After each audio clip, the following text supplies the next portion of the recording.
Fanfic Corner, Special Edition Fanfics, presented by Jennifer. Christmas on Lothal, a Star Wars Rebel Christmas fanfic, written and read by Jennifer. Okay, before we get started, I'd like to say one thing, and that is that there will be 5 lines that are in a different language. In this story, it'll be Twi'lek. In reality, the words are French. I had originally planned on actually saying the words in French, but decided against it because I know I will probably more than likely mispronounce a good portion of them. So instead, I will be saying their English translations and using the phrase in Twi'lek afterwards, so you know which phrases were actually originally written in the Twi'lek, i.e. French language. And I will also have a translation at the end of the reading so you can see what those words translated to.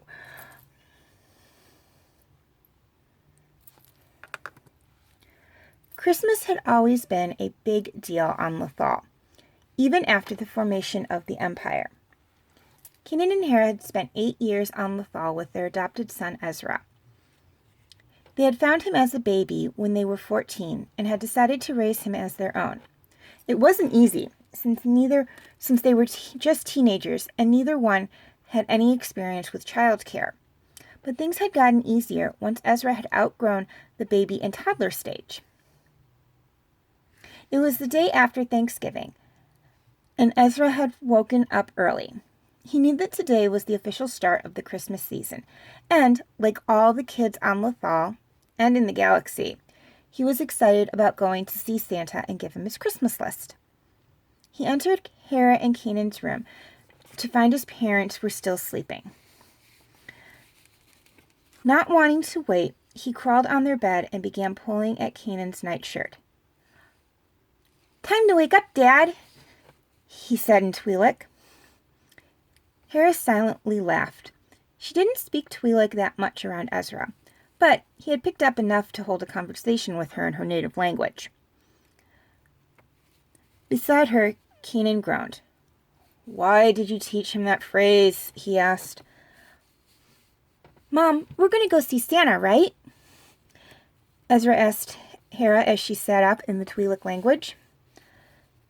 "Of course we are. Now help me get your father up," she said back in Twi'lek. Ezra began bouncing up and down on the bed. "Wake up, Daddy! Wake up!" Okay, I'm up, Kanan said. The marketplace was far busier than normal. Not all that surprising, since it was a big shopping day for Christmas, and Ezra wasn't the only child that woke his parents up early to go see Santa. Kanan and Hera each held tightly onto one of Ezra's hands, holding the excited child between them so they wouldn't lose him in the crowd. "I need to do some shopping while we're here," Hera said. "But I want to go see Santa and give him my list," Ezra said. "Well, how about I take you to see Santa while Mommy does her shopping? Then she can meet us there," Kanan said. "Okay," Ezra said excitedly, letting his hand slip from Hera's and pulling Kanan in the direction all the kids were going in. "Stay with your father, Ezra," Hera called after them. After almost an hour of waiting, Ezra was next in line. The 8-year-old waited as patiently as he could. There were still 26 standard days until Christmas, and, like every other kid, Ezra was being on his best behavior. When the child on Santa's lap was done, Ezra calmly walked up to Santa, Kanan and Hera behind him. "Well, Ezra," Santa said as he lifted the boy up onto his lap, "what do you want for Christmas?" Ezra looked up at him. Santa was a big, snowy white Wookiee with ice blue eyes. This was different, since ever since the formation of the Empire, Santa was always portrayed as a human. Ezra pulled out his data pad and read off his Christmas list. It wasn't as lengthy as the other children's, maybe a third shorter. Is that all? Ezra shook his head and said something in Twi'lek. Oh dear, Hera said quietly. What did he say? Kanan asked. He said he wanted a toy Twilight and Negotiator, Hera whispered. Well, toys of the Republic and Clone Wars ships weren't hard to find. Specific ships, especially those belonging to Jedi, were. How are they going to find one, let alone two? 26 days later. Wake up! Wake up! Ezra shouted outside the door of Kanan and Hera's cabin. It's Christmas! Kanan got up and opened the door. Ezra was bouncing in place with excitement. It's time to open presents, the child said excitedly. Ezra ran off to the sitting room, Chopper close on his heels. Ever since Kanan and Hera adopted Ezra when he was a baby, the old droid had become very protective of him. Hera and Kanan followed them. Ezra would wait for them, but not for long. He had been waiting 26 days to open his presents. The small tree the family had wasn't a big one. The ghost didn't have room for a big one. But it was still big enough to hold 8 years' worth of special ornaments, plus the ones they got 8 years ago. A pile of gifts was waiting under it. Half were for Ezra, the other half were for Hera and Kanan, and Chopper too. The cookies and milk that Ezra had left out for Santa the night before were gone. Okay, Hera said to the 8-year-old waiting patiently by the tree. Let your dad pass out the gifts, and then you can open yours. Once the presents had been handed out, Ezra picked up the closest one to him. Ripping off the red and white peppermint striped paper, he lifted the lid of a white box and smiled. Mom, Dad, look what Santa brought me! Ezra lifted out 2 toy ships. One the Twilight, the other the Negotiator. Did you get those for him? Hera whispered to Kanan. No, I would have told you. Then where? Hera caught sight of a drawing of Santa Ezra had made when he was 3. Could it be possible? Hera had traveled the galaxy for 8 years, and had seen a lot of things that most thought didn't exist. Her husband was able to move things without touching them, could sense her mood, and make stormtroopers do what he wanted, and her son was showing signs of the same abilities. Why couldn't Santa exist? Why did he have to be subjected to the realm of children's stories, much like the Jedi were now?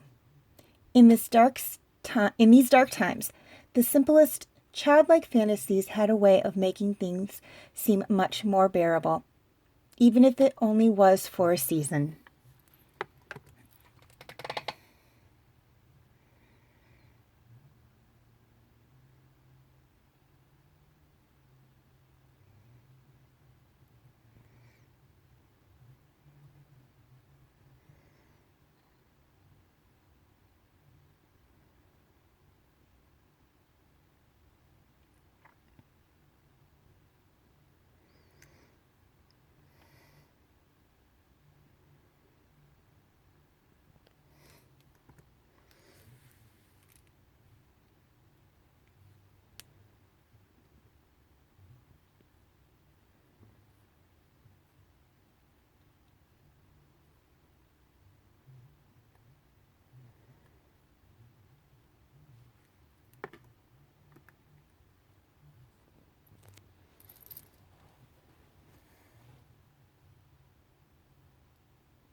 Okay, before I sign off, I'd just like to throw this out there.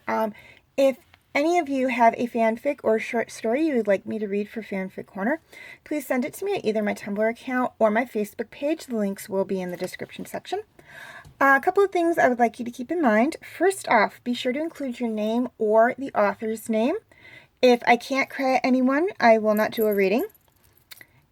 If it is long, I will divide it up into parts like I do with my stories. This is due to the fact that my camcorder can only record up to 30 minutes. Please try to keep it clean. This kind of goes more towards the non-seasonal fanfics, although it will kind of tie in with the Halloween ones as well. If there are any parts that I deem inappropriate or words that I deem inappropriate, I will gloss over them, and if there's too much to do so, I just won't do a reading. Finally, please be honest. If I learn that a fanfic or a short story was written by someone else and submitted without his or her approval, I will not only take down all videos that correspond to that fanfic, but I will also be taking down all videos of fanfics or short stories that were sent by the sender, and I will not be accepting any more fanfics or short stories by the sender.